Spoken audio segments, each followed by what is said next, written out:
கடந்த வடகிழக்கு பருவமழை காலத்தில் தமிழ்நாட்டின் கடலோர பகுதிகளில் அதிக மழை வெள்ளப்பெருக்கு ஏற்பட்ட போதிலும் மாநிலத்தின் பிற பகுதிகளில் குறிப்பாக நீர்பிடிப்பு பகுதிகளாக வழங்கக்கூடிய தமிழகத்தின் மேற்கு மாவட்டங்களில் குறைந்த அளவு மழை பெய்தது.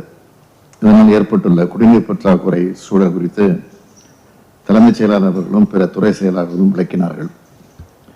இந்த நிலையில் தென்மேற்கு பருவமழை காலத்திலும் முதல் ஓரிரு மாதங்களில் மழைகளை எதிர்பார்ப்பதை விட குறைவாகவே இருக்கக்கூடும் என்று இந்திய வானிலை மையம் குறிப்பிட்டுள்ளது. எனவே தற்போது அணைகளில் உள்ள நீரை சிக்கனமாக பயன்படுத்தி அடுத்த 2 மாதங்களுக்கு குடிநீர் தேவையை நிறைவு செய்ய வேண்டிய கடினமான சூழ்நிலையில் நாம் உள்ளோம். இதனை கருத்தில் கொண்டு அனைத்து துறை அலுவலர்களும் கவனமாக செயல்பட்டு குடிநீர் பிரச்சனை நிலவக்கூடிய அனைத்து பகுதிகளுக்கும் சென்று பிரச்சனைகளுக்கு உடனடியாக தீர்வு காண வேண்டும் என்று நான் கேட்டுக்கொள்கிறேன். தமிழ்நாட்டில் உள்ள 22 மாவட்டங்கள் வறட்சியால் குடிநீர் பற்றாக்குறை உள்ள மாவட்டங்களாகவே ஏற்கனவே அறிவிக்கப்பட்டு மாநில பேரிடர் நிவாரண நிதியிலிருந்து 150 கோடி ரூபாய் குடிநீர் விநியோக பணிகளுக்காக ஒதுக்கீடு செய்யப்பட்டுள்ளது. இதனை தேவைக்கேற்ப மாவட்டங்களுக்கு பிரித்தளித்து குடிநீர் வழங்கல் பணிகளையும் லாரிகள் மூலம் குடிநீர் விநியோகம் செய்யும் பணிகளையும் மேற்கொள்ள வேண்டும் என்று வருவாய் நிர்வாக ஆணையர் அவர்களை கேட்டுக்கொள்கிறேன். குடிநீர் வடிகால் வாரிய அலுவலர்களும் நகராட்சி நிர்வாக துறை செயலர் உள்ளிட்ட துறை அலுவலர்களும் தற்போது செயல்பட்டு வரும் பல்வேறு கூட்டு குடிநீர் திட்டங்களின் செயல்பாட்டை தொடர்ந்து கண்காணித்து தடைகளின்றி பராமரித்திட வேண்டும்.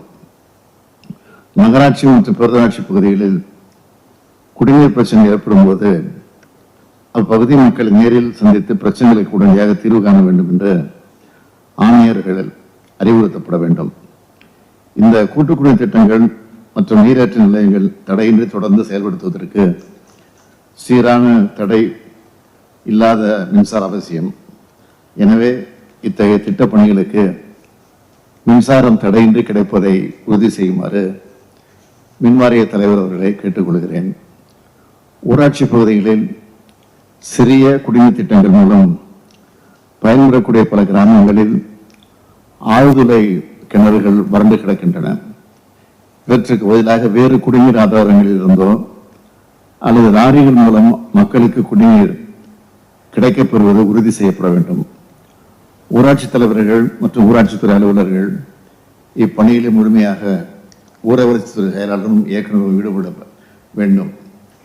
நமது மாநிலத்தில் வாக்குப்பதிவு முடிந்ததும் தேர்தல் நடத்தை விதிகள் நடைமுறை இருக்கக்கூடிய நிலையில் இந்த முக்கிய பணிகளில் எவ்விதமான சுணக்கமும் ஏற்பட்டு விடாமல் தொடர்ந்து அனைத்து மாவட்டங்களையும் கண்காணித்து வருமாறு தலைமைச் செயலாளர் அவர்களை கேட்டுக்கொள்கிறேன். மேலும் அனைத்து மாவட்டங்களுக்கும் மேற்பார்வை அலுவலர்கள் தொடர்ந்து நேரில் சென்று குடிநீர் விநியோக பணிகள் ஆய்வு செய்து பற்றாக்குறை உள்ள இடங்களில் மேற்கொள்ளப்பட வேண்டிய பணிகளை பற்றி உரிய அறிவுரைகளை வழங்கிட வேண்டும்.